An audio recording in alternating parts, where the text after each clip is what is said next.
అసెంబ్లీకి వైఎస్ఆర్సీపీ అని ఉదయం నుంచి కూడా పెద్ద ఎత్తున వస్తున్న వార్త. కానీ అదేమీ వెళ్ళేలాగా ఏం కనిపించట్లేదు. మండలికి మేము వెళ్తాం, అక్కడ మాకు బలం ఉంది కాబట్టి మేము తేల్చుకుంటాం ఇది రాను. కానీ ఈ టైంలో మరి జగన్మోహన్ రెడ్డి గారు నిజంగా అసెంబ్లీకి వెళితే, ఆయన 2 సంవత్సరాలు అయిపోయింది కాబట్టి, ఆయన కూడా జనాల్లోకి వస్తున్నాడు కాబట్టి బాగుంటుందని చెప్పి చాలామంది మాట్లాడేది. అసెంబ్లీకి వెళ్ళి ఒకవేళ నిజంగా ఆయన అవమానించడమో ఇంకోటి చేస్తే అది కూటమికే వ్యతిరేకత అవుతుంది. చూడండి రానని అందుకనే అన్నాయడే ఇంత దారుణంగా ఆయన విమర్శించాడు చేశారు అని.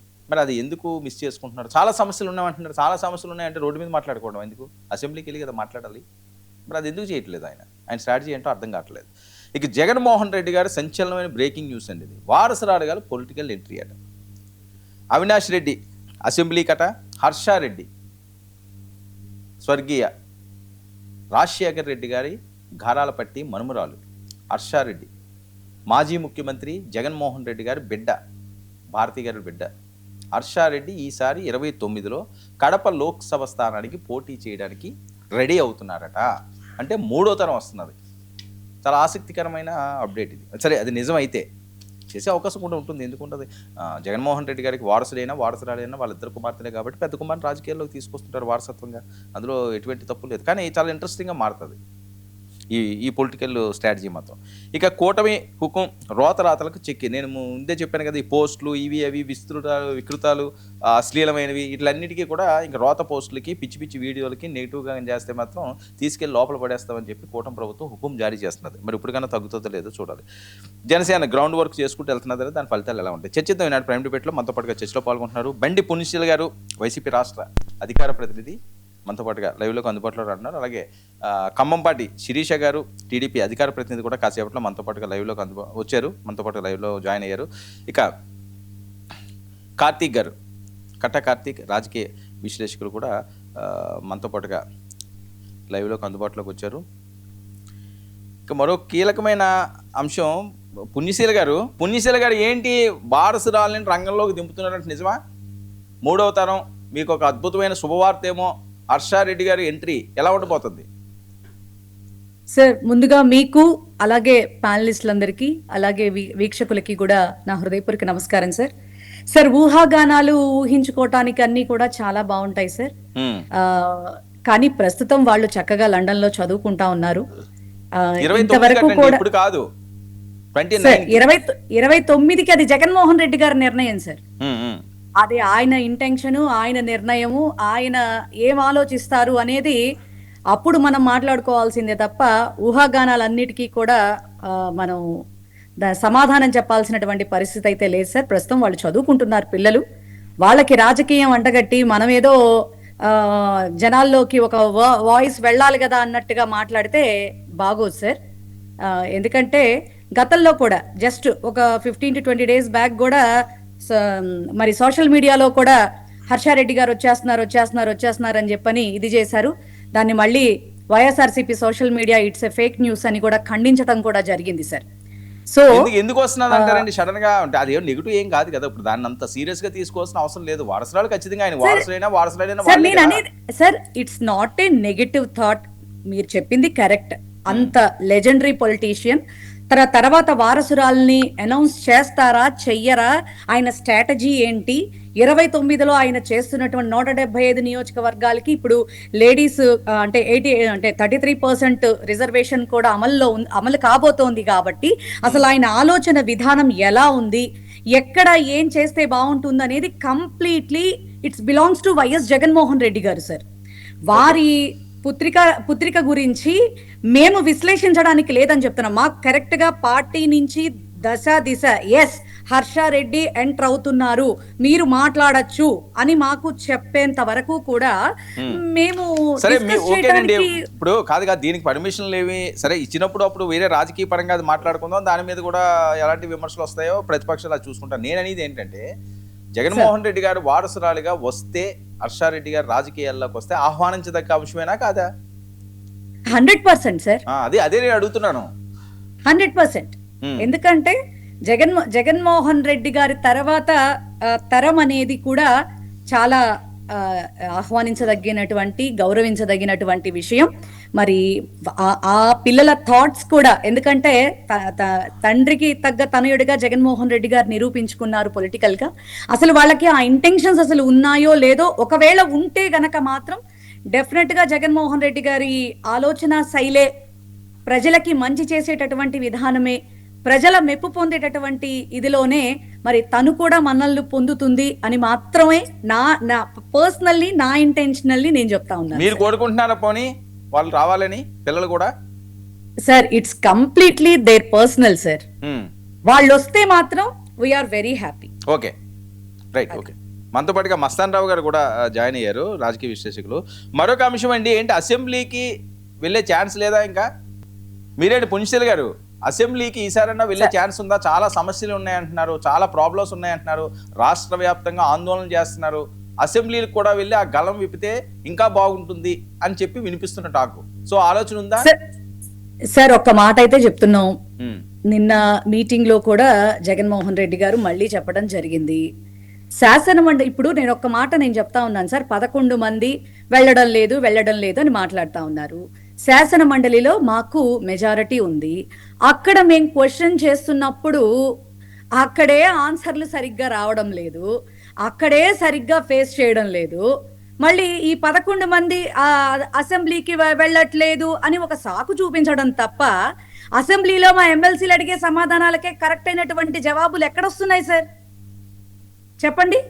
జగన్మోహన్ రెడ్డి గారు 15 రోజులకు ఒకసారి, ఇప్పుడు మీరే అన్నారు ఇందాక వివరించేటటువంటి విధానంలో, ప్రజల్లోకి వస్తున్నారు, అలాగే 15 రోజులకు ఒకసారి ప్రెస్ మీట్ పెట్టి మరి ప్రతిపక్షాన్ని మరి నిలదీయడం జరుగుతా ఉంది అని చెప్పని కూడా మీరు చెప్పడం జరిగింది.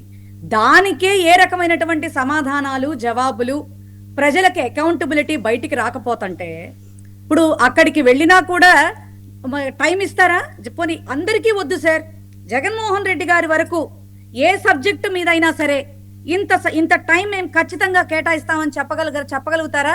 ఎందుకు చెప్పలేకపోతున్నారు? జగన్మోహన్ రెడ్డి గారి వరకు, పోనీ మిగతా ఎమ్మెల్యేలు వారికి సపోర్టివ్ గా అలా ఉన్నా, ఎస్ మేము జగన్మోహన్ రెడ్డి వరకు మేము టైం ఇస్తాం, ప్లీజ్ వెల్కమ్ అని చెప్పమనండి. రేపే వస్తారు జగన్మోహన్ రెడ్డి గారు. సో అలాంటిదేది కూటమి దగ్గర నుంచి రానప్పుడు ఖచ్చితంగా వాళ్ళ వైఖరి ఎలా ఉందో ఈ 2 ఏళ్లుగా మేము చూస్తున్నప్పుడు, ఏదైనా సరే మేము ప్రజల్లో ఉండి తేల్చుకోవాల్సినటువంటి బాధ్యత ఉంది. అలాగే తేల్చుకుంటున్నాం కూడా. అట్ ద సేమ్ టైం శాసన మండలిలో మాకు మెజారిటీ ఉంది అంటే అలాగని అసెంబ్లీకి వెళ్ళక్కర్లేదా అని మేము మాట్లాడట్లేదు సార్. కానీ అక్కడ జరిగేటటువంటి పరిణామాలు ఎలా ఉంటాయో, ఎందుకంటే కనీసం 10 minutes కూడా ఇచ్చేటటువంటి అవకాశం ఉండదు. కాబట్టి జగన్మోహన్ రెడ్డి గారు వెళ్ళడానికి అక్కడ సుముఖత వ్యక్తం చేయట్లేదు. కానీ మండలిలో మాకున్నటువంటి మెజారిటీని బట్టి మా ఎమ్మెల్సీలు అందరూ అక్కడ అటెండ్ అవుతున్నారు, మరి నిలదీస్తా ఉన్నారు కూటమిని.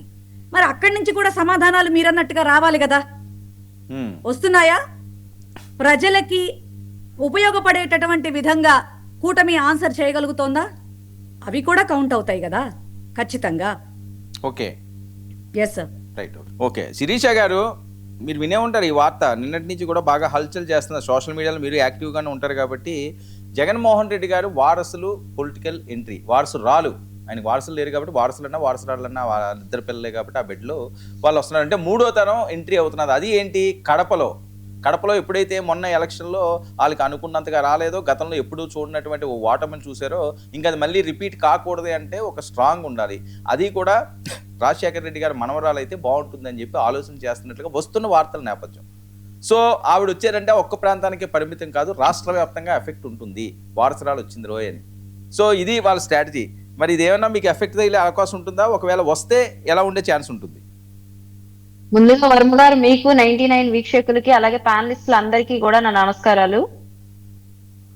జగన్మోహన్ రెడ్డి గారి అమ్మాయి అంటే పెద్దమ్మాయి గారైనా హర్షారెడ్డి గారు వస్తారు రారు అనేది వాళ్ళ పార్టీకి సంబంధించిన విషయం. వస్తే ఎవరికి ప్లస్ అవుతుంది, ఎవరికి మైనస్ అవుతుంది అనేది కూడా మాకైతే వచ్చిన వాళ్ళ పార్టీ జగన్మోహన్ రెడ్డి గారి అమ్మాయి కాబట్టి ఏదైనా ఛాన్స్ ఏదున్నా కానీ వాళ్ళకే ఉంటది.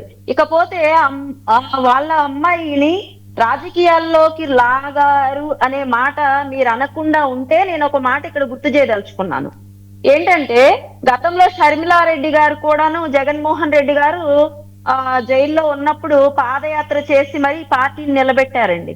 ఆ తర్వాత షర్మిలారెడ్డి గారు నిజంగా ఒక రకంగా జగన్మోహన్ రెడ్డి గారి కంటే ఎక్కువ క్రేజ్ ని కూడా సంపాదించారు. కానీ ఆ తర్వాత షర్మిలారెడ్డి గారికి ఒక్క చిన్నపాటి పదవి కూడా ఇచ్చిన పరిస్థితి లేదు.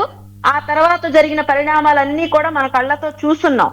కాబట్టి నేను ఎక్కడైనా సరే ఆడపిల్లల పక్షాన ఆడబిడ్డల పక్షానే మాట్లాడతాను. కాబట్టి ఆమె వస్తే ఇందాక పుణ్యశీల గారు అన్నట్లు వాళ్ళకి హ్యాపీ.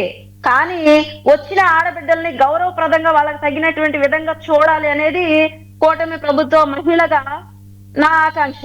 ఇకపోతే మాకు మైనస్ అంటారా? ఇప్పుడు ఒక మాట ఇక్కడ స్ట్రైట్ గా హర్షారెడ్డి గారు వస్తే కడపలో బాగా తగ్గిపోయింది కాబట్టి హర్షారెడ్డి గారు వస్తే పుంజుకుంటదేమో అనేది మీ అభిప్రాయం. అంటే వాళ్ళు పునరాలోచించుకుంటున్నారా వాళ్ళ యొక్క నాయకత్వం గురించి అనేది కూడా ప్రశ్న ప్రజల్లో ఉత్పన్నమవుతుంది. ఓకే, యంగ్స్టర్స్ రావాలి, ఎంకరేజ్ చేయాలి. కానీ ఇక్కడ జగన్మోహన్ రెడ్డి గారు కూడా అంత ఏజ్డ్ పర్సన్ కాదు కాబట్టి హర్షారెడ్డి అనే ఆ అమ్మాయి చిన్న అమ్మాయి కాబట్టి ఇప్పుడే జగన్ గారి చరిష్మా తగ్గిపోయిందా అని కూడా ఆలోచించాల్సిన పరిస్థితి వస్తది.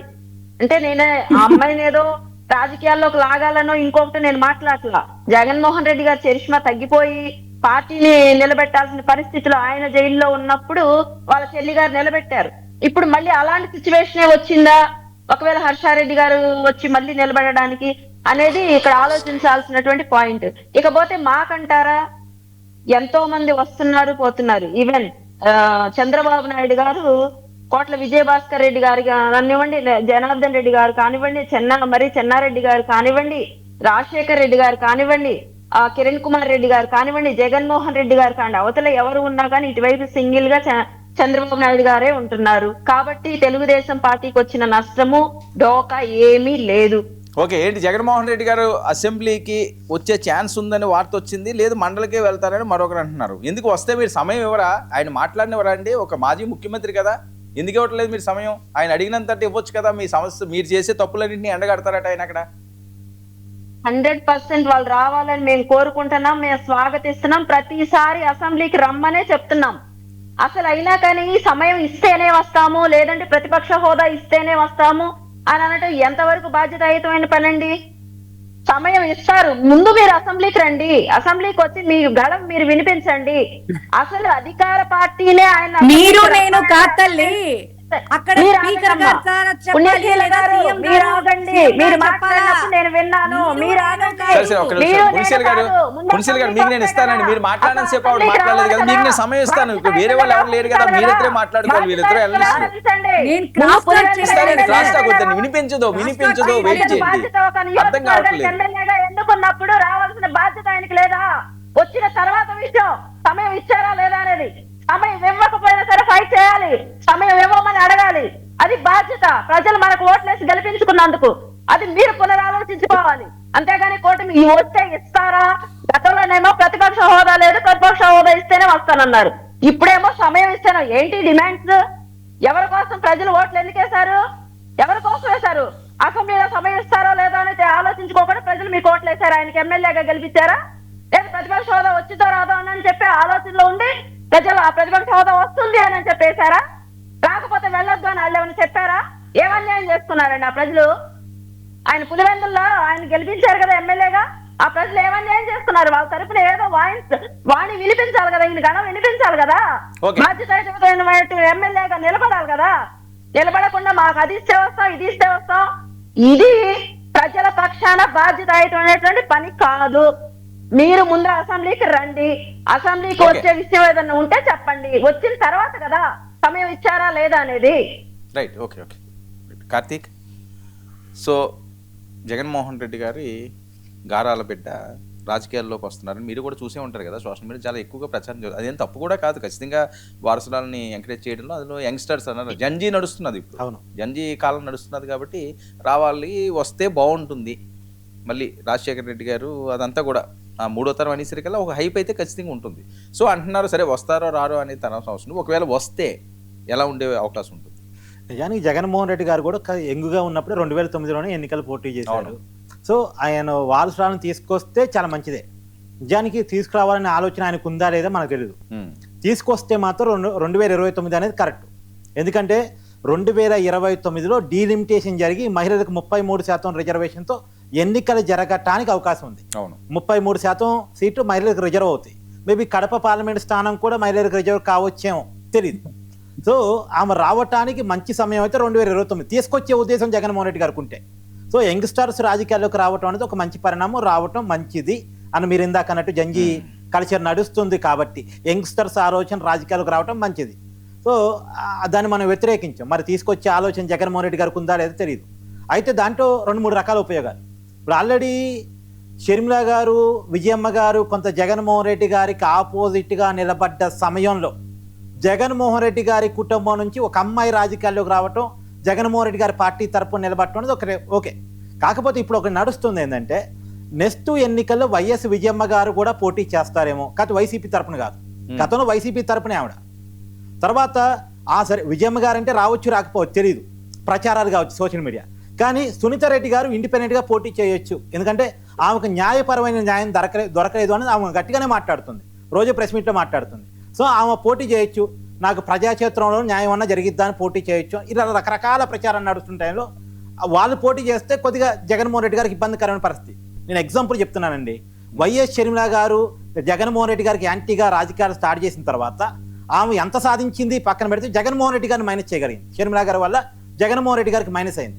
సో అందులో నెక్స్ట్ ఎలక్షన్స్ అంతా మహిళా కోట, మహిళలు అన్న యాంగిల్లో జరుగుతూ ఉంటుంది. సో మహిళా ఓట్ బ్యాంకుని కడప జిల్లా వరకు పోర్లేజ్ చేయడానికి, ఇప్పుడు పార్లమెంట్ స్థానంలో పోర్లేజ్ చేస్తే దాదాపు 7 అసెంబ్లీ స్థానాల మీద ప్రభావం పడింది ఇప్పుడున్న లెక్క ప్రకారం అయితే. సో 7 అసెంబ్లీ స్థానాల మీద ఆ జిల్లా మొత్తం మీద ప్రభావం పట్టడానికి అవకాశం ఉంటుంది. కాబట్టి జగన్మోహన్ రెడ్డి గారు ఒక యంగ్స్టర్గా వాళ్ళ పెద్ద అమ్మాయిని పట్టుకొస్తే అదొక స్ట్రాటజీగా కూడా భావించవచ్చు. బట్ రియాలిటీ తెలియదు. ఇప్పటికైతే ఉన్న ఊహాగానాలు మాత్రమే మనం చర్చించుకుంటున్నాం. సరే, ఇక మీరు అన్నట్టు అసెంబ్లీ అంటారా? అసెంబ్లీకి రావటం వరకు అయితే బాధ్యత. అసెంబ్లీకి రాను అని చెప్పడం జగన్మోహన్ రెడ్డి గారి స్ట్రాటజీ లోపం నేను అనుకుంటున్నాను. ఇప్పుడు ప్రతిపక్ష హోదా అన్నారు గతంలో. 2014లో జగన్మోహన్ రెడ్డి గారు ప్రతిపక్ష నాయకుడు అండి. ఎవరిచ్చారు? ఆ రోజు స్పీకర్గా ఉన్న కోడెల శివప్రసాదరావు గారు ఇచ్చారా, లేదా గవర్నర్ గారు ఇచ్చారా? ఆ రోజు ముఖ్యమంత్రి అయిన చంద్రబాబు నాయుడు గారు ఇచ్చారా జగన్మోహన్ రెడ్డి గారికి ప్రతిపక్ష హోదా? ఆటోమేటిక్గా వచ్చింది కదా. ఆయన చేతులు 67 స్థానాలు ఉన్నాయి కాబట్టి ఆటోమేటిక్గా వచ్చింది. ప్రజలు ఇచ్చారు ఆ హోదాను ఆయనకి. తర్వాత 2019లో జగన్మోహన్ రెడ్డి గారు ముఖ్యమంత్రి అయ్యారు. ఎవరు చేశారు ముఖ్యమంత్రి? టెక్నికల్గా గవర్నర్ గారు ప్రమాణ స్వీకారం చేపించారు. కానీ ప్రజలు ఇచ్చారు ఆయనకి ముఖ్యమంత్రి పదవిని. 151 సీట్లు ఆ పార్టీకి ఇవ్వటం వల్ల, ఆ 151 మంది మా నాయకుడు జగన్మోహన్ రెడ్డి అని ఎన్నుకోవటం వల్ల జగన్మోహన్ రెడ్డి గారు ముఖ్యమంత్రి అయ్యారు. 2014లో ప్రతిపక్ష నాయకుడిని ప్రజలే చేశారు. 2019లో జగన్ని ముఖ్యమంత్రి ప్రజలే చేశారు. ఇప్పుడు ఆ ప్రతిపక్ష హోదా లేకుండా ముఖ్యమంత్రి కాకుండా అధికారం నుంచి దించేసింది ప్రజలే. ప్రజలు ఇచ్చారు పనిష్మెంటు. ప్రజలు ఇచ్చిన పనిష్మెంట్ని నాకు ఆ హోదా ఇస్తేనే వస్తా. ఇప్పుడు నేను మీరు డిబేట్కి పిలిచారండి, కండిషన్స్ పెట్టి నాకు ముందు మాట్లాడి ఇవ్వాలి, నాకు అర్ధగంట సమయం ఇవ్వాలి, నేను చెప్పాలనుకున్న సబ్జెక్ట్ అంతా చెప్పనిస్తేనే వస్తానంటే మీకు ఎలా అనిపిస్తే చెప్పండి. ఒకవేళ నిజంగా జగన్మోహన్ రెడ్డి గారు అసెంబ్లీకి వచ్చిన తర్వాత అసెంబ్లీలో మాట్లాడనివ్వలేదు అనుకోండి, జగన్మోహన్ రెడ్డి గారు గొంతు నొక్కేశారనుకో ప్రజలే చూస్తారు కదా. అది లైవ్ కదా, ఎవరు ఆపేదే ఉంటుంది, ప్రజలే చూస్తారు. అయ్యో పాపం జగన్మోహన్ రెడ్డి గారిని మాట్లాడనివ్వట్లేదు కదా, తప్పు కదా, పాపం కదా అని జనమే భావిస్తారు. ముందు మాట్లాడడానికి ప్రయత్నం చేయాలి, పోరాటం చేయడానికి ప్రయత్నం చేయాలి. ఇప్పుడు శాసన మండలి పోతాం అంటున్నారు. అదే శాసన మండలిని గతంలో జగన్మోహన్ రెడ్డి గారు వ్యతిరేకించారు. ఆ శాసన మండలి ఉండటానికి వీల్లేదన్నారు. కానీ అదే శాసన మండలి ఇలా వైసీపీ ఉపయోగపడుతుంది కదా. సో ఆలోచనలు ఎప్పుడైనా ప్రజల తరపున ఉండాలి, వ్యక్తిగతంగా ఉండటానికి వీలేదు. నాకు సమయం ఇస్తే, లేదు నాకు అవకాశం ఇస్తే, నాకు హోదా ఇస్తే, ఈ నాకు అనేది మానేయాలి. ఎమ్మెల్యేగా ఆయన బాధ్యత member of legislative assembly, assembly సభ్యుడు అసెంబ్లీకి రావడం బాధ్యత. జీతం ఇస్తున్నారుగా, సరే ఒక జగన్మోహన్ రెడ్డి గారు జీతం తీసుకోవట్లేదు, మిగతా 10 మంది ఎమ్మెల్యేలు జీతాలు తీసుకుంటున్నారు. మిగతా 11 మంది ఎమ్మెల్యేలు జగన్మోహన్ రెడ్డి గారితో సహా అలవెన్సులు రాయితీలు పొందుతున్నారు. ఎమ్మెల్యే స్టిక్కర్ కారుకి వేసుకుంటున్నారు, ఎమ్మెల్యే ప్రోటోకాల్ పొందుతున్నారు. మరి ఎమ్మెల్యే ప్రోటోకాల్ పొందుతున్నప్పుడు అసెంబ్లీకి రావాలి కదా. కనీసం క్వశ్చన్ అవర్ కన్నా వచ్చి వాళ్ళ అసెంబ్లీ తరఫున ప్రజా సమస్యల మీద పాయింట్స్ అన్న క్వశ్చన్స్ అన్న వేయాలి కదా. ఒకవేళ వాళ్ళు రాదలుచుకోలేదు, అసెంబ్లీని బాయ్కాట్ చేసుకు రాజీనామా చేయమనండి. అసెంబ్లీకి వచ్చే వాళ్ళు ఎన్నికవుతారు, ప్రజాక్షేత్రంలో వీళ్ళని ఉండమనండి. ఎవరొద్దు అన్నారు? అసెంబ్లీకి వచ్చే వాళ్ళు అన్ని వర్గాల నుంచి ఎన్నికవుతారు. ఏ పార్టీ అయినా కావచ్చు, అది మనం చెప్పం. ఇప్పుడు వీళ్ళు వస్తారంటే చంద్రబాబు నాయుడు గారు, పవన్ కళ్యాణ్ అందరూ వెల్కమేనా? వెల్కమ్ అని వీలైతే చంద్రబాబు నాయుడు గారు, పవన్ కళ్యాణ్ గారు గతంలో చెప్పారు. ఇబ్బంది పెడతారని కదా వాళ్ళంతా. ఏంటంటే వానికి మైక్ అవకాశం ఎవరు ఇబ్బంది పెడతారు, ఆయన వేరే రకంగా చూస్తారు. అది భరించలేరు కాబట్టి ఎందుకులే ఇంకా అక్కడికి వెళ్ళడం అని ఆలోచిస్తున్నారని కదా జరుగుతున్న టాక్. అంటే ఏది చూసినా ప్రజలకు లైవ్ లో కనపడింది కదండి. ప్రజలు మొన్న చంద్రబాబు నాయుడు గారిని తిట్టారన్నది అది ప్రజలు చూశారు. చంద్రబాబు నాయుడు గారు ఏడ్చింది ప్రజలు చూశారు కదా. ఏదైనా ప్రజలు చూస్తారు కదా. అంటే నేను ఒకవేళ నిజంగానే కూటమి గతంలో వైసీపీ చేసింది తప్పే ఇప్పుడు కూటమి కూడా జగన్మోహన్ రెడ్డి గారి విషయంలో చేసింది అనుకోండి, అది కూటమికే మైనస్ అయింది, జగన్మోహన్ రెడ్డి గారికే ప్లస్ అయింది, జగన్మోహన్ రెడ్డి గారికి సానుభూతి అవుద్ది. ఇప్పుడు గతంలో జగన్మోహన్ రెడ్డి గారిని అరెస్ట్ చేసినప్పుడు దాన్ని ఆయన సానుభూతిగా మార్చుకోగలిగాడుగా. ఇప్పుడు కూడా జగన్మోహన్ రెడ్డి గారికి అవమానాలు ఎదురైతే, జగన్మోహన్ రెడ్డి గారికి ఇబ్బందులు ఎదురైతే అది ఆయనకే సానుభూతి అయింది. అది కూటమి చేసిన మిస్టేక్ అవుతుంది కూడా. అప్పుడు నిజంగా మీరు అన్నట్టు జరిగితే, మీరు అన్నట్టు అదో రకంగా చూస్తే, అదో రకంగా అవమానిస్తే, అదో రకంగా ఇబ్బంది పెడితే, ఆయన మైక్ ఇవ్వరని కదా, ఇవ్వకపోయినా ప్రజలే చూస్తారు కదండి. నాకు ఇవ్వలేదు కాబట్టి నేను బైకాట్ చేసి వస్తున్నా అంటే ఆ రోజు ప్రజలు చూస్తారు. ఇప్పుడు ఎగ్జాంపుల్ అండి, 2014 నుంచి 2024 వరకు 10 సంవత్సరాల పాటు లోక్సభలో కాంగ్రెస్ పార్టీకి ప్రతిపక్ష హోదా లేదు. లోక్సభ పార్లమెంటరీ పద్ధతులేగా మనం ఫాలో అయ్యేది, లోక్సభ కదా మనకి అంతిమం. ఆ లోక్సభలో కాంగ్రెస్ పార్టీకి 10 సంవత్సరాల పాటు ప్రతిపక్ష హోదా లేదు. పోవటం మానేశాడు రాహుల్ గాంధీ పార్లమెంట్కి, పోవటం మానేశారా కాంగ్రెస్ పార్టీ ఎంపీలు పార్లమెంట్కి? పోయారు కదా, పోయారు, పోరాటం చేశారు, చేయగలిగినంతవరకు చేశారు. మొన్న ప్రతిపక్ష హోదా వచ్చింది 2024లో. ఎవరు ఇచ్చారు? ప్రజలు ఇచ్చారు. 99 స్థానాలు ప్రజలు ఇవ్వటం వల్ల ఇవాళ రాహుల్ గాంధీ ప్రతిపక్ష నాయకుడిగా పార్లమెంట్లో పోరాటం చేయగలుగుతున్నాడు. అంతిమంగా ఏ హోదానైనా ఇవ్వాల్సింది ప్రజలే, ఎవరికి ఏ తీర్పునైనా ఇవ్వాల్సింది ప్రజలే. ఆ ప్రజలు అసెంబ్లీని గమనిస్తుంటారు. ఆ గమనిస్తున్న టైంలో ఒకవేళ నిజంగా మీరు అన్నట్టు జగన్మోహన్ రెడ్డి గారికి ఏదైనా ఇబ్బంది ఎదురైతే మైక్ ఇవ్వకపోయినా, ఇబ్బంది పెట్టినా, ఆయన మాట్లాడిన ఇవ్వకపోయినా ప్రజలే చూసుకుంటారు. Right, okay. మస్తాన్ రావు గారు sir, good evening sir. Very good evening అండి. సో ఎలా చూడాలి ఈ అంశాన్ని? ఒకటి వారసురాలు, మరొక వైపు అసెంబ్లీ సమావేశానికి ఆయన వెళ్తే బాగుంటుంది అన్నది చాలా మంది అభిప్రాయం. వెళ్ళాలి, అవమానం జరిగితే అందరూ చూస్తారు కదా, కార్తీక్ చెప్పినట్లుగా. గుడ్ ఈవినింగ్ అండి, ప్యానల్ లో ఉన్న పెద్దలకు. Very good. ముందుగా మీరు ఇందాక హర్షారెడ్డి గారి గురించి, వైఎస్ జగన్మోహన్ రెడ్డి గారి పెద్ద కుమార్తె, ఆమె చాలా meritorious student. London school of economics లో అవును డిగ్రీ పూర్తి చేశారు. ఆ తర్వాత ప్రపంచంలోనే టాప్ 5 బిజినెస్ స్కూల్స్ లో ఒకటి ప్యారిస్ లో ఉంది, ఇన్సిడో అనేది. సో ఇన్సిడోకి సంబంధించిన దానిలో కూడా ఆమె ఎంబీఏ పూర్తి చేశారు. సో చాలా మెరిటోరియస్ స్టూడెంట్, స్కాలర్షిప్ మీదే ఆమె చదివింది. So meritorious scholarship. సో ఆమె ఎడ్యుకేషన్ అంతా ఏ విధంగా మౌల్డ్ చేశారంటే, ఎకనామిక్స్, ఫైనాన్స్ కి సంబంధించిన సబ్జెక్టుల్లో ఆమెని ప్రావీణ్యత సంపాదించేలాగా భారతీరెడ్డి గారు అనుకుంటా. ఎందుకంటే భారతీరెడ్డి గారు కూడా గతంలో ఈ ఫైనాన్స్ కి సంబంధించి ఆమె కూడా చదివిన పరిస్థితి ఉంది. సో వాళ్ళకి సంబంధించి భారతీయ సిమెంట్స్, అదేవిధంగా రకరకాల వ్యాపారాలు, సాక్షికి సంబంధించి చైర్మన్ గా వ్యవహరిస్తూ ఉన్నారు భారతి గారు. ఇంకా అనేక రకాల సండూరు పవర్స్ కానీ, ఇంకా వేరే చాలా బిజినెస్ ఉన్నాయి. సో ఆ బిజినెస్ లన్నీ చూసుకుంటానికి అన్నట్టుగా ఆమె యొక్క ఎడ్యుకేషన్ అంతా ఆ విధంగా సాగింది అనేది మనం చెప్పచ్చు. అంటే నాకు ఇక్కడ చిన్న డౌట్ ఉన్నది, నాకు అది క్లారిఫై చేస్తారా? సార్ సార్ సో బిజినెస్ పరంగానే భారతీయ సిమెంట్స్ చూసుకోవడానికో, లేకపోతే సాక్షి చూసుకోవడానికో, ఇంకోటి చూసుకోవడానికో ఎందుకు అనుకోవాలి? ఈయన చాలా పథకాలు ఇస్తుంటారు, చాలా హామీలు ఇస్తుంటారు. సో ఆ ఫైనాన్స్కి సంబంధించి ఫైనాన్స్ మినిస్టర్ ఈవిని గెలిపించి చేసి ఆ బాధ్యతలు అప్పచెప్పొచ్చు కదా. ఈవిడ అంత అద్భుతంగా చదివేరు కాబట్టి, మంచి మెరిట్ ఉన్న స్టూడెంట్ కాబట్టి, ఆవిడ సూచనలు, సలహాలు, ఆవిడ ఆలోచనలు కూడా పనికొస్తాయి కదా వాళ్ళ పార్టీకి. ప్రభుత్వం ఏర్పాటు చేస్తే ప్రభుత్వానికి అలా అనుకోకూడదా? ఖచ్చితంగా అనుకోవచ్చు. అయితే ఆమె ఏజ్ కానీ, ప్రస్తుతం జగన్మోహన్ రెడ్డి గారు పోషిస్తున్న పాత్ర కానీ ఆంధ్రప్రదేశ్ లో, సో ఇవన్నీ చూసుకుంటే ఆమె రాజకీయాల ప్రవేశం అనేది మనం ఎర్లీగా మాట్లాడినట్టుగా ఉంటుంది. రెండోది ఏంటంటే ఒకటి చెప్తాను సార్, వైఎస్ రాజశేఖర రెడ్డి కుటుంబంలో అంతకుముందు రాజారెడ్డి గారు కూడా పంచాయతీ ఎన్నికల్లో పోటీ చేశారు. సో విజయలక్ష్మి గారు వచ్చేసి పులివెందులో పోటీ చేశారు, విశాఖపట్నంలో పోటీ చేశారు, విశాఖపట్నంలో ఓడిపోయారు.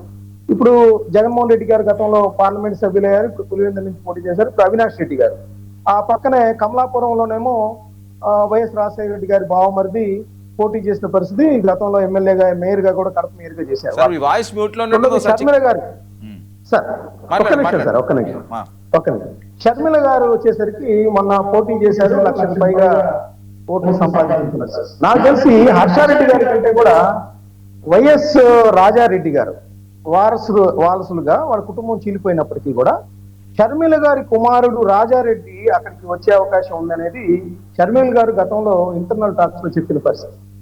సో హర్షారెడ్డి గారు వస్తారో తెలియదు కానీ ఖచ్చితంగా రాజారెడ్డి గారు అయితే మాత్రం రాజకీయాల్లోకి ప్రవేశించే అవకాశం అయితే సరే ఉంది. ఓకే, సో మీరు యంగ్స్టర్స్ మీరు రాజారెడ్డి పేరు రాజకీయాల్లో తీసుకొచ్చారు రావడం కాబట్టి వినండి. మనం మస్తాన్ ఇన్వైట్ రావు గారు, చేయదగ్గ మీరు అంశం. కాదండి. అచ్చారెడ్డి గారు వచ్చినా అంటే రాజారెడ్డి నేను గారు అనేది వచ్చినా కూడా ఏంటంటే మస్తాన్ రావు గారు, ఇప్పుడు సార్. జగన్మోహన్ రెడ్డి గారి వారసురాలుగా ఆవిడ వస్తే జగన్మోహన్ రెడ్డి గారి కన్నా ఆ ఓట్ షేర్ అవనియండి, లేకపోతే గ్రౌండ్ లెవెల్లో పార్టీ బలోపేతం అవనియండి, అది ప్లస్ అవుతుంది, అది చర్చ అవుతుంది. ఇప్పుడు కాంగ్రెస్ నుంచి రాజారెడ్డి వచ్చి పోటీ చేస్తే ఎంతవరకు వర్కౌట్ ఉంది? షర్మిల గారిని ఆహ్వానించారా? షర్మిల గారిని గెలిపించుకున్నారా?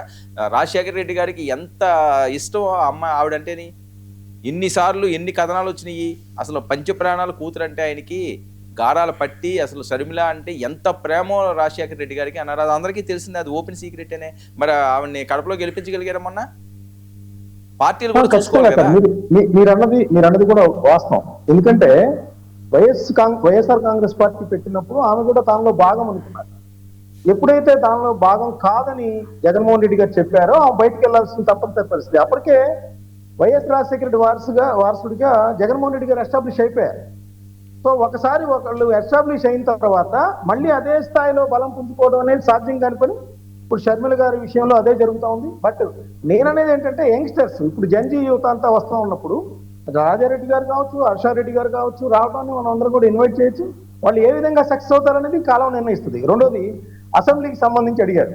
నాకు అర్థం కాని విషయం ఏంటంటే సార్ ఇప్పుడు కార్తీక్ గారు చెప్పారు చాలా విషయాలు, నేను వాటి జోలికి పోవట్లేదు. ఇప్పుడు రాజ్యసభలో ఎంతమంది ఉన్నారు సార్ వైఎస్ఆర్సీపీ? లోక్సభలో 4 ఉన్నారు. మిథున్ రెడ్డి గారు, అవినాష్ రెడ్డి గారు, గురుమూర్తి గారు నంబర్ ఆఫ్ క్వశ్చన్స్ వేస్తా ఉన్నారు, ప్రభుత్వాన్ని నిలదీస్తా ఉన్నారు. ఆంధ్రప్రదేశ్ కి సంబంధించిన ప్రయోజనాల విషయం కావచ్చు, ఆంధ్రప్రదేశ్ లో జరుగుతున్న ప్రభుత్వ వైఫల్యాలు కావచ్చు, నిలదీస్తా ఉన్న పరిస్థితి. రాజ్యసభలో ఎంతమంది ఉన్నారు? సింగిల్ డిజిటే కదా. మరి అక్కడ వైవి సుబ్బారెడ్డి గారి దగ్గర నుంచి బాబురావు గారు ఇవాళ కూడా మాట్లాడిన పరిస్థితి ఇవాళ కూడా. మరి అక్కడ కూడా రాజ్యసభలో కూడా వాళ్ళ పాత్ర పోషిస్తా ఉన్నారు ఆంధ్రప్రదేశ్కి సంబంధించి. ఇక్కడ శాసన మండలి విషయానికి వస్తే శాసన మండలిలో కూడా ప్రభుత్వాన్ని గత శాసనసభ సమావేశాల్లో శాసన మండలి నుంచి బొత్స సత్యనారాయణ గారు కావచ్చు, వరద కళ్యాణి గారు కావచ్చు, ప్రభుత్వాన్ని ఇరుకులు పెట్టిన పరిస్థితి ఉంది. మరి అదే విధమైన దీంతో ఇప్పుడు జగన్మోహన్ రెడ్డి గారు ఎందుకు రారు? ఎందుకంటే జగన్మోహన్ రెడ్డి గారు ఇందాక రివ్యూ చేశారు సార్. ఏమేమి రివ్యూ చేశారంటే ఆయన మొత్తం చెప్పారు అందరికి. ఏంటి? ఫీజు రీఎంబర్స్మెంట్ విషయంలో వైఫల్యం, డిఎస్సి విషయంలో కుంభకోణం, సిబిఐకి ఇవ్వాలని, లోకేష్ గారు రాజీనామా చేయాలని, పంటల విషయంలో గిట్టుబాటు ధరలు లేవని, అమరావతి పనుల విషయంలో అవినీతి జరుగుతోందని. సో ఇంకా ఒకటి కాదు, అనేక పోలవరం పూర్తి విషయంలో అవినీతి అనేది రకరకాల అంశాలు, 10 అంశాలు చెప్పుకుంటూ వచ్చారు.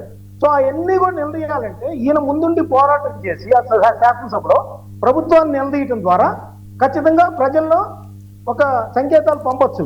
సరే ఇప్పుడు కాదండి, ఈయన అసెంబ్లీకి వెళ్తే మైక్ ఇవ్వరట, అవమానిస్తారట, ఆ సిచ్యువేషన్ ఏమైనా కనిపిస్తున్నదా కూటమిలో? ఈయన రావాలని కోరుకుంటున్నారా?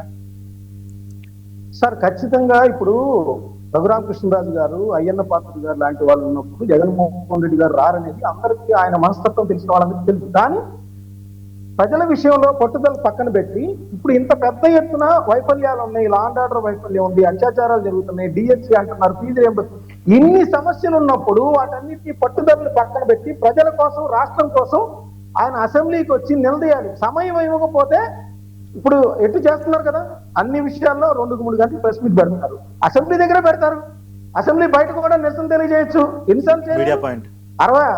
67 మంది గెలిచినప్పుడు 23 మంది చంద్రబాబు నాయుడు గారు ఫిరాయింపులు ప్రోత్సహించి తీసుకున్నప్పుడు జగన్ గారు పోరాటం చేయలేదా?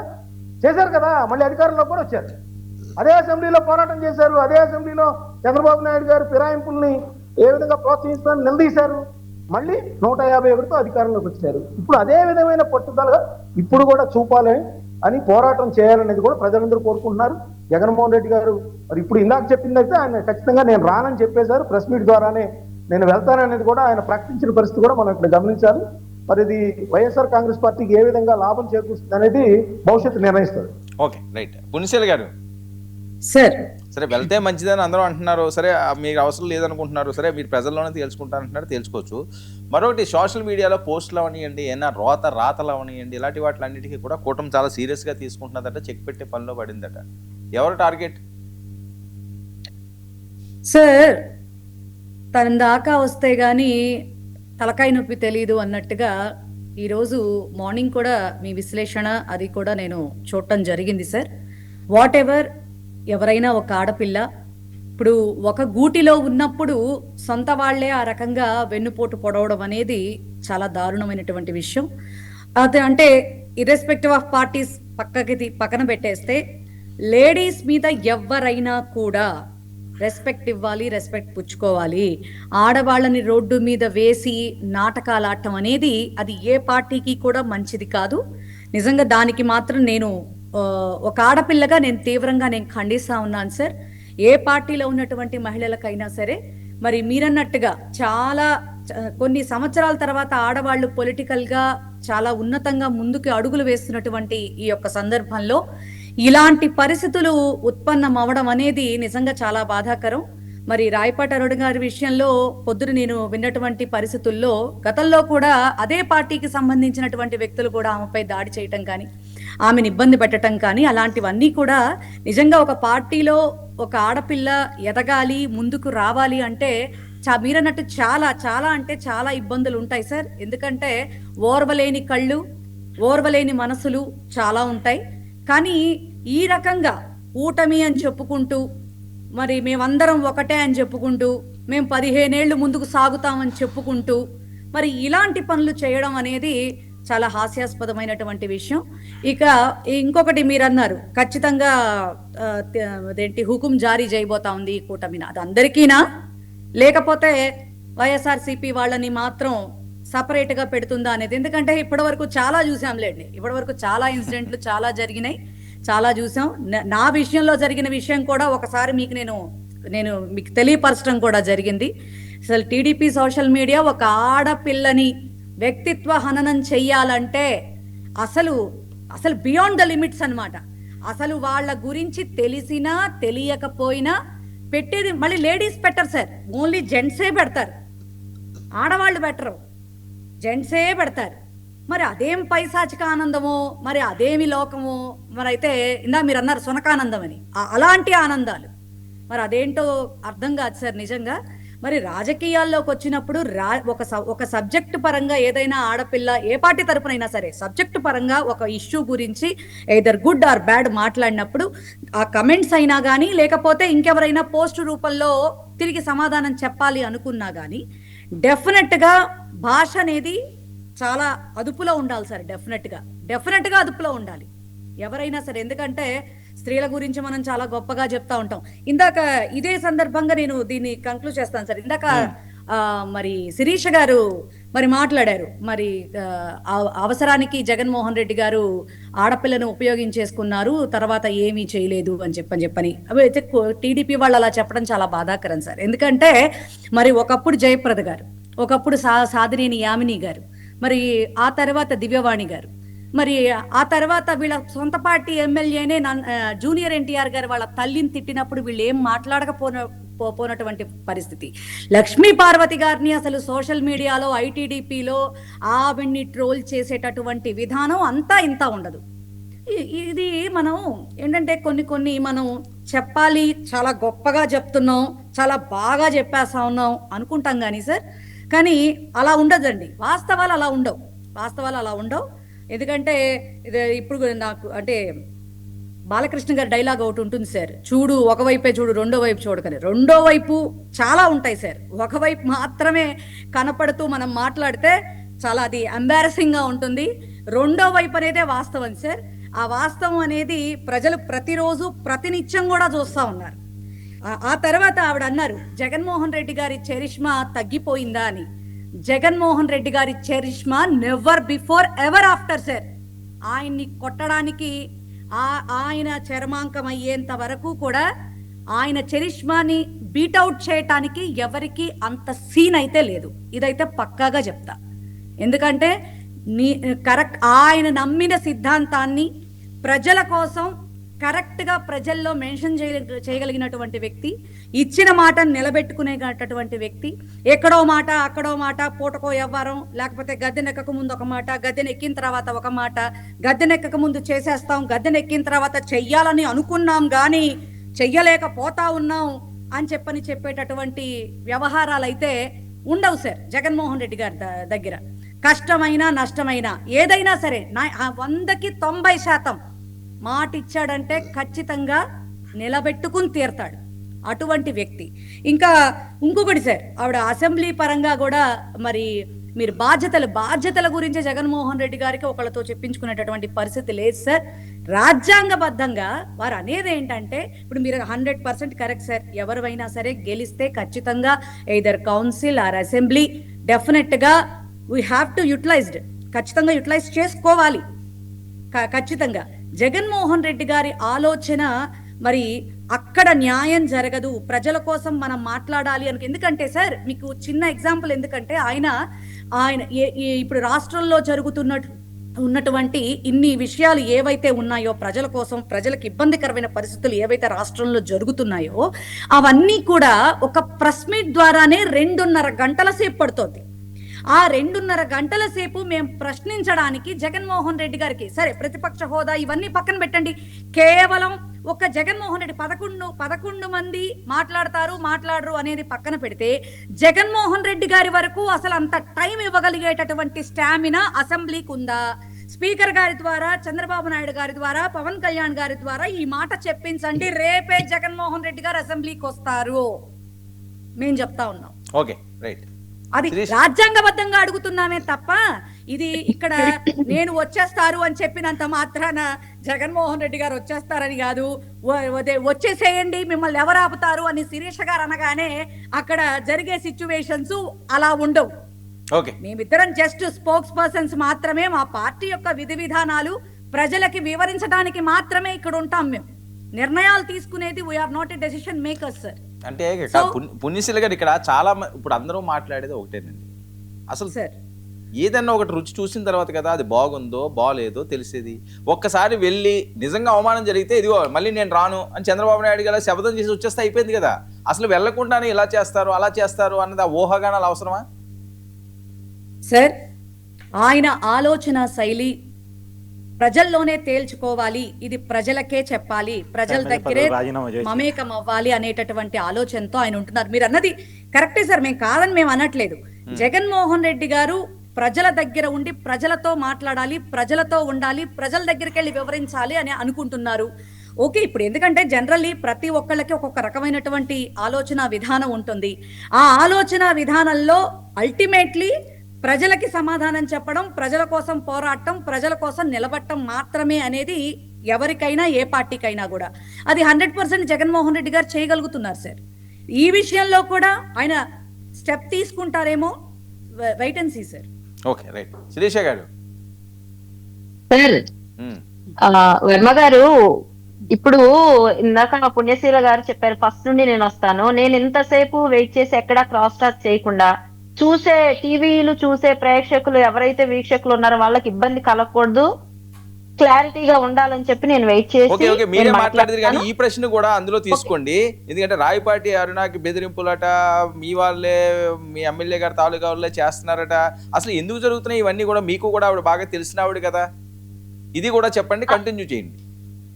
ఒకటి, రాయపాటి అరుణక్కకు జరుగుతున్నటువంటి విషయం సోషల్ మీడియాలో కానీ ఏదైనా బెదిరింపులు వస్తే దానికి కూటమి ఖచ్చితంగా వాళ్ళ మీద ఎవరు చేసినా సరే ఆడబిడ్డ మీద కఠినమైన చర్యలు తీసుకుంటది. రెండవది, అక్కడ ఎమ్మెల్యే గారికి కానివ్వండి, ఇక్కడ బాలినేని గారికి కానీ వాళ్ళిద్దరికి సంబంధించినటువంటి పర్సనల్ విషయాల్లోకి మేము ఒక స్పోర్ట్స్ పర్సన్ గా మేము ఆ విషయాల్లోకి ఎంటర్ అవ్వడం కరెక్ట్ కాదనేది నా ఒపీనియన్. ఎందుకంటే అవన్నీ చూసుకోవడానికి అక్కడ పవన్ కళ్యాణ్ గారు ఉన్నారు, ఇక్కడ చంద్రబాబు నాయుడు గారు ఉన్నారు, వాళ్ళు వాళ్ళ స్థాయిలో చూస్తారు. తోటి మహిళగా రాయపాటి అరుణక్కకి ఒకవేళ ఎవరైనా సరే బెదిరింపు కాల్స్ చేసినా లేదంటే అసహ్యకరమైనటువంటి పోస్టులు పెట్టినా ఆ పోస్టులు అనేది ఖచ్చితంగా పార్టీ కూటమి ప్రభుత్వం నోటీస్ లోకి వస్తే ఖచ్చితంగా కఠిన చర్యలు ఉంటాయి. మహిళని ఇబ్బంది పెడితే అది ఎటువంటి వారైనా ఏ పార్టీ వారైనా సరే, మా సొంత పార్టీ వాళ్ళైనా సరే ఉపేక్షించే పరిస్థితి లేదు. దానికి నేను సపోర్ట్ చేయను, ఖచ్చితంగా ఆడబిడ్డ పక్షాన్ని నిలబడతాం. ఇకపోతే పుణ్యశీల గారు ఇందాక చెప్పాను, స్టార్టింగ్ నుండి వస్తాను, జయప్రద గారు, యామిని గారు ఆడబిడ్డలు జోలి, నేను ఆ చిన్న ఆ అమ్మాయిని హర్షారెడ్డి గారు ఎవరైతే ఉన్నారో అమ్మాయిని రాజకీయాలు లాగటం నాకు ఇష్టం లేదని ఫస్టే చెప్పాను. ఒకవేళ వస్తే గనక అనే విషయం కోసం నేను ఎక్స్ప్లెయిన్ చేశాను. దాంట్లో భాగంగా యామిని శర్మ గారు, జయప్రద గారు, దివ్యవాణి గారి గురించి చెప్పారు. నేను చెప్పింది అక్కడ జగన్మోహన్ రెడ్డి గారి చెల్లి గారైనటువంటి షర్మిలారెడ్డి గారి గురించి. తను వీళ్ళెవరు కూడాను తనలాగా బయటకు వచ్చి ఎండ వాన చలి ఇవన్నీ తట్టుకొని వచ్చి ఎదుటి వాళ్ళ కామెంట్స్ ఏవైతే ఇప్పుడు మనం చెప్పుకుంటున్నాం, ఒక ఆడబిడ్డ గడప దాటితే ఎన్నో ఫేస్ చేయాలి, అవన్నీ కూడా ఫేస్ చేసి నిలబడి పార్టీని నిలబెట్టి గెలిపించారు. అలాంటప్పుడు ఆవిడకి ఇచ్చిన ప్రయారిటీ ఏది అనేది నేను ప్రస్తావించినటువంటి విషయం. ఇంకపోతే వాడుకున్నారా వదిలేశారా పక్కన పెట్టారనేది వాళ్ళ అన్న చెల్లెలకి సంబంధించినటువంటి విషయం. అది రాష్ట్రంలోని ప్రజలందరూ చూస్తున్నారు. ఆ విషయానికి నేను ప్రత్యేకంగా క్లారిటీ ఇవ్వక్కర్లేదు. ఇకపోతే వీళ్ళెవరో కూడా, ఈ ముగ్గురు ఎవరు కూడా చంద్రబాబు నాయుడు గారు లేదంటే లోకేష్ అన్న గారు ఎవరైనా జైల్లో ఉంటేనో ఏదైనా అయితేనో పాదయాత్ర చేసి మరి పార్టీని బ్రతికించలా. రెండవది వాళ్ళని ఎవరు కూడా ప్రక్కన పెట్టలా. ఎవరు వాళ్ళు విల్లింగ్లీ వాళ్ళు పక్కకు వెళ్ళారు. కాబట్టి ఇక్కడ వాళ్ళకి షర్మిలారెడ్డి గారికి కంపేర్ చేయకూడదు. సెకండ్ థింగ్ వచ్చేసి షర్మిలారెడ్డి గారి మీద ఇష్టమైనట్టు పోస్టులు పెట్టి వ్యక్తిత్వ హననం చేస్తూ అసలు రాజశేఖర రెడ్డి గారు కూతురే కాదు అన్న సమయంలో కూడా సొంత అన్నగారైనటువంటి జగన్మోహన్ రెడ్డి గారు మాట్లాడిపోవటం నిజంగా విచారకరమైనటువంటి విషయం ఒక అన్నా చెల్లెలకు మధ్య. ఇకపోతే ఇలా సొంత చెల్లిని వ్యక్తిత్వ హననం చేసిన టైంలో కూడా వాళ్ళ సొంత సోషల్ మీడియాని ఖండించకపోవటం అది వాళ్ళ పార్టీ యొక్క సిద్ధాంతమేమో, అది నాకు అనవసరమైన విషయం. ఇకపోతే లక్ష్మీ పార్వతి గారి గురించి, లక్ష్మీ పార్వతి గారు అనే వ్యక్తి వలన ఎన్టీఆర్ గారి కుటుంబం మొక్కల చెక్కలయ్యి ఎన్ని ఇబ్బందులు పాలయ్యారో ఏం జరిగిందో చూస్తున్నాము. అది ఇప్పుడు సబ్జెక్ట్ కాదు, ఆ సబ్జెక్ట్ లోకి వెళ్తే ఇంకా చాలా జరుగుతుంది. ఇకపోతే అసెంబ్లీ విషయానికి వద్దాం. అసెంబ్లీ మా సోషల్ మీడియా గురించి మాట్లాడారు. మా సోషల్ మీడియాలో వాళ్ళ భారతీరెడ్డి గారి మీద ఒక అనుచిత వ్యాఖ్యలు చేశారు. మా సొంత పార్టీ కార్యకర్త social media activist Chebrol Kiran ని అరెస్ట్ చేసి రిమాండ్ పెట్టినటువంటి పరిస్థితి మా పార్టీది. ఇకపోతే అసెంబ్లీ విషయానికి వద్దాం. అసెంబ్లీలో వీళ్ళు టైం ఇస్తారా? ఓకే, ఇప్పుడు నిశీల గారు చెప్పినట్టు అది నేను చెప్పేది వాళ్ళు చెప్పేది కాదు, ఓకే. కానీ బాధ్యత ఏది? ఒకవేళ టైం ఇవ్వకపోతే మరి మీరు ప్రజల్లో ఉండేప్పుడు రిజైన్ చేయండి, ప్రజలతోనే ఉండండి, 29 లో తెలుసుకోండి, అంతే కదా.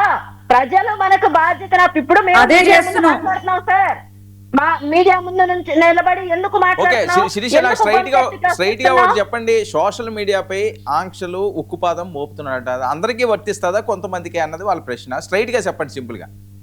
స్ట్రైట్ గానే చెప్తున్నాను సార్. ఇప్పుడే కదా చేబ్రోల్ కిరణ్ చూపించాను. ఇకపోతే సోషల్ మీడియా గురించి ఒక్క మాట ఇక్కడ గుర్తు చేయాలి సార్, మనం మర్చిపోకూడని విషయం.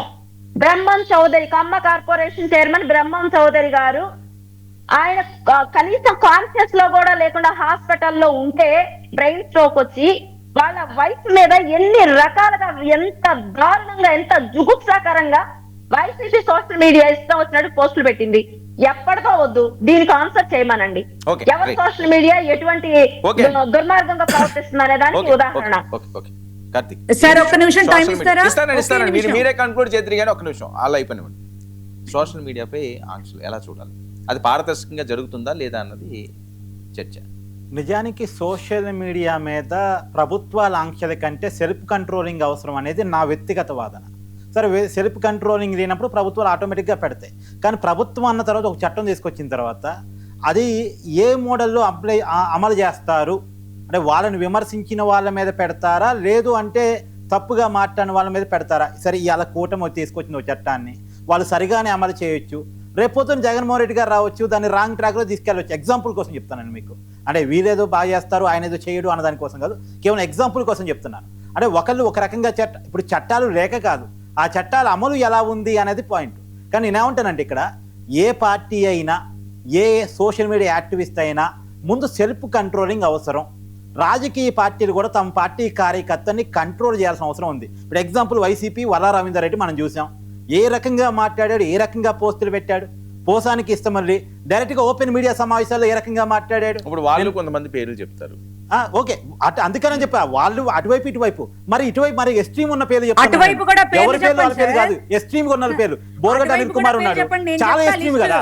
ఇప్పుడు బోర్గడ్డ అనిల్ కుమార్ చాలా ఎస్ట్రీమ్ కదండి. అడుగుతున్నారు ఏమండి, అటుపక్క పేర్లు కూడా చెప్పండి, నేను చెప్పనా? పోనీ చెప్పండి, పర్లేదు చెప్పండి, నేను వింటాను. మరి కానీ మీరు ఎంకరేజ్ చేశారు కదా, మీరు కల్చర్ ఎంకరేజ్ చేశారు కదా, పెంచి పోషించారు కదా కల్చర్ ని. మీరు నవ్వుకుంటే ఎంకరేజ్ చేశారు కదా. అసెంబ్లీలోని చంద్రబాబు నాయుడు గారు భార్యను తిట్టించారు కదండి. మీరు అసెంబ్లీలోని చంద్రబాబు నాయుడు గారు భార్యను తిట్టించారు కదా.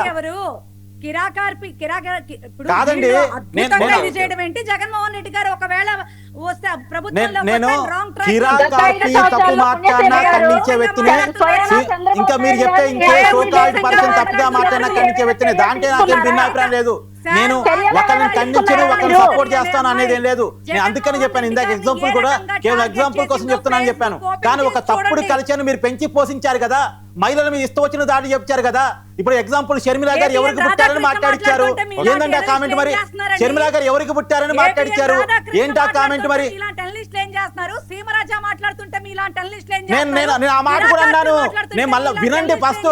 సీమరాజా మాట్లాడినా, నేను చెప్తున్నా వినండి. సీమరాజా మాట్లాడినా, ఆర్పి మాట్లాడినా, బోర్గడ్డ అనిల్ కుమార్ మాట్లాడినా, వర రవీంద్ర రెడ్డి మాట్లాడినా తప్పు తప్పే అంటే నేను ఒప్పు అన్ను. ఎవరైనా మీరు వినండి ఫస్ట్. ఎవరైనా మీరు చెప్పే పేరుతో సహా, మీరు ఎగ్జాంపుల్ గా తీసుకున్న పేరుతో సహా ఎవరు మాట్లాడినా తప్పు తప్పే. నా పేర్లు పలికి మరీ చెప్తున్నాను, నాకేం భయం లేదు. మీరు అన్న పేర్లు నేను పలికి మరీ చెప్తున్నాను. వాళ్ళు తప్పుగా మాట్లాడినా తప్పు తప్పే, దాంట్లో రెండో భిన్నాభిప్రాయం లేదు. కానీ సోషల్ మీడియాలో రాజకీయ పార్టీలు సెల్ఫ్ కంట్రోలింగ్ అవసరం. మీకు మీ పార్టీలో ఆ కల్చర్ లేదు, మీరు నేర్చుకోవాలి. అది మాత్రం మీకు చెప్పదలుచుకున్న మాట. ఈ వర్డ్ తో నేను ఒప్పుకుంటా. ఏ రాజకీయ పార్టీ అయినా సెల్ఫ్ కంట్రోలింగ్ గా, అది నేను చెప్తాను. మీరు ఇందాక నుంచి అది వింటల్లా, మీరు కావాలని పాయింట్ మాత్రం వింటున్నారు. చెయ్యాలా? అదైతే మీరు మాట్లాడిన ఈ మాట వరకు నేను యాక్సెప్ట్ చేస్తా. కానీ ఇందాక మీరు అన్నారు కదా 29 వీళ్ళు ఇప్పుడు అద్భుతంగా చేయొచ్చు, జగన్మోహన్ రెడ్డి గారు దాన్ని రాంగ్ ట్రాక్ ఎందుకు పట్టిస్తారండి? పట్టించే సందర్భాలు ఉన్నాయి కదండి, మన కళ్ళ ముందు ఎగ్జాంపుల్స్ ఉన్నాయి కదా. బోర్గడ్డ అనిల్ కుమార్ కేమో సెక్యూరిటీ ఇచ్చారు, వర రవీంద్ర రెడ్డిని పెంచి పోషించారు. అదే బోర్గడ్డ ఇప్పుడు అక్కడ ధర్నా చేస్తున్నాడు కదా. అదేనండి ఇప్పుడు మీరు అనిల్ గారు ధర్నా చేస్తాడా? ఏం చేస్తాడు?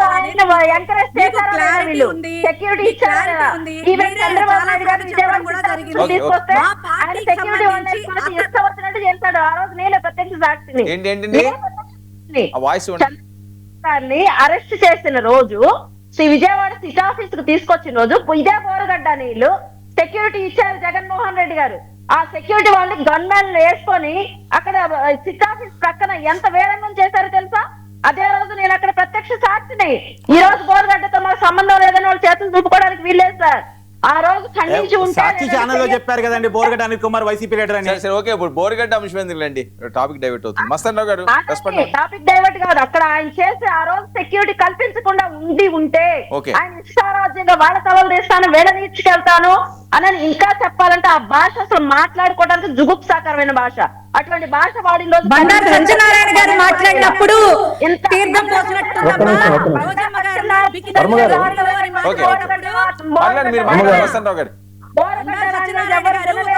మాజీ మంత్రిగా పనిచేసినటువంటి వ్యక్తిని మాట్లాడినప్పుడు చూడండి బోరగడ్డ మాట్లాడినటువంటి మాటలు. మాట్లాడండి ఒక నిమిషం పుణ్యశ్రీ గారు మస్తాన్ రావు గారు. సార్ ఇప్పుడు ఈ సోషల్ మీడియాకి సంబంధించి ఇవాళ ఒక అన్ని పత్రికల్లో చూసాం ఏంటి, ఫేక్ అకౌంట్ క్రియేట్ చేసి కూటమి మధ్య కుట్రలో కుతంత్రాలు కొంతమంది కూటమిని విడగొట్టడానికి చేస్తున్నారు, అప్రమత్తంగా ఉన్నారు. నేననేది ఏంటంటే అసలు అధికారంలో ఉంది ఆ 3 పార్టీలే కదా. ఫేక్ అకౌంట్లు ఎవరు క్రియేట్ చేశారో వాళ్ళ మీద సైబర్ క్రైమ్ కింద కేసు నమోదు చేయాలి కదా. ముందు అధికారంలో ఉన్నప్పుడు వేరే వాళ్ళ మీద పుకార్లు ఆయన సృష్టించేటప్పుడు మీరే ఆ కేసులు నమోదు చేసి ఫేక్ అకౌంట్లు ఎవరైతే కూటమి పార్టీల మధ్య చేస్తా ఉన్నారో పవన్ కళ్యాణ్ గారి మీద వేరే వాళ్ళు చేస్తున్నారంట. అదేంటంటే వాళ్ళు జనసేన అయి ఉంటారు, లేదంటే జనసేన కాకపోతే తెలుగుదేశంలో ఉండి మళ్ళీ జనసేన మీద చేస్తున్నారు. సో ఇట్లాంటప్పుడు అది ప్రభుత్వం వైఫల్యంగానే ఉంటుంది. సైబర్ క్రైమ్ వాళ్ళ చేతిలోనే ఉంది కదా. ఎవరైతే ఫేక్ అకౌంట్ క్రియేట్ చేసి ఆ విధమైన ఫేక్ ఐడియాలతో పెడతా ఉన్నారో పోస్టులు చేసి. రెండోది ఏంటంటే తలాపాపం తలా పిడికడు అన్నట్టుగా ఇప్పుడు పుణ్యశైలి గారు చెప్పినా లేదంటే శిరీష్ గారు చెప్పినా వాళ్ళ పార్టీలకు సంబంధించి ఇందాక పుణ్యశైలి గారు శిరీష్ గారు ఎంత జాగ్రత్తగా ఆడవాళ్ళకి విషయాల్లో మాట్లాడారు, గౌరవం ఇవ్వాలని చెప్పారు. కానీ వాళ్ళ పార్టీల్లో అవి పాటించట్లేదు. జెంట్స్ విషయానికి వస్తే ఇప్పుడు నిజంగా పుణ్యశైలి గారు చెప్పారు, బండారు సత్యనారాయణ గారు కానీ ఇప్పుడు స్పీకర్ గా ఉన్న వ్యక్తి గతంలో స్పీకర్ గా లేనప్పుడు రోజా గారి మీద చేసిన కామెంట్స్ కానీ ఇవన్నీ కూడా మనం ఎలా చూడాలి? సో అదే విధంగా వల్లభనేని వంశీ గారు అసెంబ్లీలో చేసినప్పుడు భువనేశ్వర్ గారి మీద ఎలా చూడాలి? ఇంకోటి రెండోసారి అది మీరు ప్రస్తావించదని చెప్తాను సార్. బోరగడ్డ అనిల్ విషయంలోకి వస్తే కోటంరెడ్డి శ్రీధర్ రెడ్డి గారిని కట్టేసి లాక్కొస్తానన్నప్పుడు ఆ రోజు జగన్ గారు స్పందించాల్సింది. ఒక ఎమ్మెల్యేని, ఒక బోరుగడ్డ అనే వ్యక్తి వైఎస్ఆర్సీపీ ఎమ్మెల్యేని నడి రోడ్డు మీద ఈడ్చుకెళ్తానని కట్టేసి చెప్పినప్పుడు మరి లోపల వేయాలి కదా వాళ్ళ పార్టీకి సంబంధించి. చంపేస్తానప్పుడు కూడా సార్ లేదు, చంద్రబాబు నాయుడు గారిని, లోకేష్ అన్న గారిని అని మాట్లాడండి. ఇప్పుడు బోరగడ్డ అనిల్ గారు వచ్చి సదల రామకృష్ణారెడ్డి గారిని, కారుమూరి వెంకటరెడ్డి గారిని దూషిస్తా ఉన్నారు. మీరు పోలీసులు కంప్లైంట్ చేస్తారా? ఎందుకు చేయట్లేదు? చేయాలి కదా మీ వ్యక్తి కాకపోతే. అసలు మా పార్టీ ఆఫీస్ దగ్గరికి రావడానికి ఆయన ఎవరు? సదల రామకృష్ణారెడ్డి గారిని దూషించడానికి ఆయన ఎవరు? కారుమూరి వెంకటరెడ్డి గారిని దూషించడానికి ఆయన ఎవరు అనేది పోలీస్ కంప్లైంట్ ఇవ్వాలి కదా. అందుకని అనుమానాలు వస్తాయి ప్రజలకి. మీరు ఖండితంగా ఆ రోజు కోటంరెడ్డి శ్రీధర్ రెడ్డి గారి విషయంలో మీరు ఊరకనే ఉన్నారు, లేదా పవన్ కళ్యాణ్ గారి కుమార్తెల్ని ఆయన దూషించినప్పుడు అబ్జెక్షన్ నేను ప్రస్తావించలేను అన్నప్పుడు మీరు ఊరకనే ఉన్నారు. అందుకని అనుమానాలు వస్తాయి. ఎవరు ఏ పార్టీ అయినా, ఇప్పుడు చెప్పిన పుణ్యశీల్ గారు చెప్పిన బండారు సత్యనారాయణ గారైనా, అంతకుముందు అయ్యన్న పాత్రుడు గారైనా, ఎవరైనా మహిళల విషయంలో చేసినప్పుడు ఖచ్చితంగా అందరూ కూడా యాక్షన్ తీసుకోవాలనే కోరుతారు. లేకపోతే ఎన్నికల్లో పర్యవేక్షణలు అనుభవించాల్సి వస్తుంది. ఖచ్చితంగా అనుభవించాల్సిన పరిస్థితి కూడా ఉంటుంది. ఇంకోటి ఏంటంటే అసలు రాజకీయాల్లో ఇప్పుడు పుణ్యశీల్ గారే ఉన్నారు, ఆమె మేయర్ కావాల్సిన వ్యక్తి. ఆమె అంత కార్పొరేటర్ గానే ఆగిపోయారు. ఆమె అక్కడ రాజకీయాలు అంటే ఒక మహిళ రాజకీయాల్లో పైకి రావాలంటే ఏంటో ఆమె బాధలు నేనైతే దగ్గరుండి చూశాను కాబట్టి చెప్తున్నాను. సో అందరూ కూడా ఇప్పుడు రాయపాటి అరుణ్ గారు గతంలో ఎప్పటి నుంచో పనిచేస్తా ఉన్నారు, పదవి లేదు, పాడు లేదు, ఏం లేదు, కానీ పోస్టింగుల్లో మాత్రం దూషిస్తూ ఉంటారు. అది తెలుగుదేశం వాళ్ళు పెడుతున్నారా లేదా వైసీపీ వాళ్ళు పెడుతున్నారా పక్కన పెట్టండి. సో అంటే మహిళలు ఈ విధమైన వాళ్ళే అని కాదు. మస్తాన్ రావు గారు ఆవిడ శిరీష పరిస్థితి ఏంటి?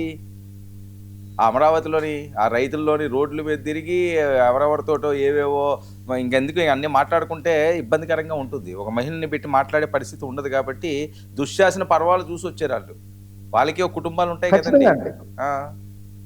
అదే ఇప్పుడు రాజకీయాల్లో పగలు లేదా విమర్శలు ఆరోపణలు తీర్చుకోవడానికి మహిళలను కూడా ఆయుధంగా వాడుతున్నారండి. ఓకే, ఎవరైతే రాజకీయాల్లోకి వస్తారో వాళ్ళ భార్యల్ని, కూతుళ్ళని ఆ విధంగా చేయటం చాలా తప్పుడు పద్ధతి. అది అన్ని పార్టీలు కూడా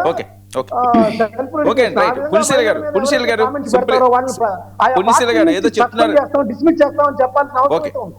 ఓకే, పుణ్యశీల గారు సింపుల్ గా ఏదో చెప్తున్నారు మీరు.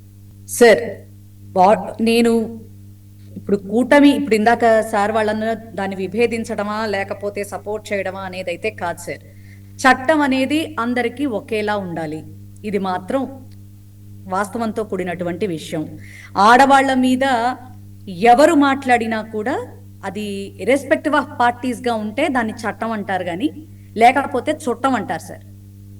అలా కాకుండా తీసుకునేటటువంటి నిర్ణయాలు ఇప్పుడు ఎందుకంటే వైఎస్ఆర్ కాంగ్రెస్ పార్టీలో ఉన్న మహిళల్ని అనేశారు కదా అని చెప్పని నిమ్మకు నీరెత్తినట్టు సైలెంట్ గా కూర్చొని ఇందాక అంటున్నారు చేప్రోలు కిరణ్ గారిని శిరీష్ గారు చెప్తున్నారు వెంటనే మరి భారతమ్మ గారి గురించి అనగానే అరెస్ట్ చేసేసాం. 15 రోజులకే బయటకు వచ్చేసాడమ్మా. 15 రోజులకే బయటకు వచ్చాడు, చక్కగా ఉన్నాడు. సార్ అది అంటే 14 రోజులు రిమాండ్ ఉంటే చట్ట ప్రకారం మేము కేసు కానీ మీరు అది కూడా చేయలేదు. మీరు అది మాట మాట్లాడాడు భారతమ్మ గారి గురించి. బోరగడ్డ వచ్చారు బయటికి. రాధాకృష్ణ గారు ఎంతలా మాట మాట్లాడాడు.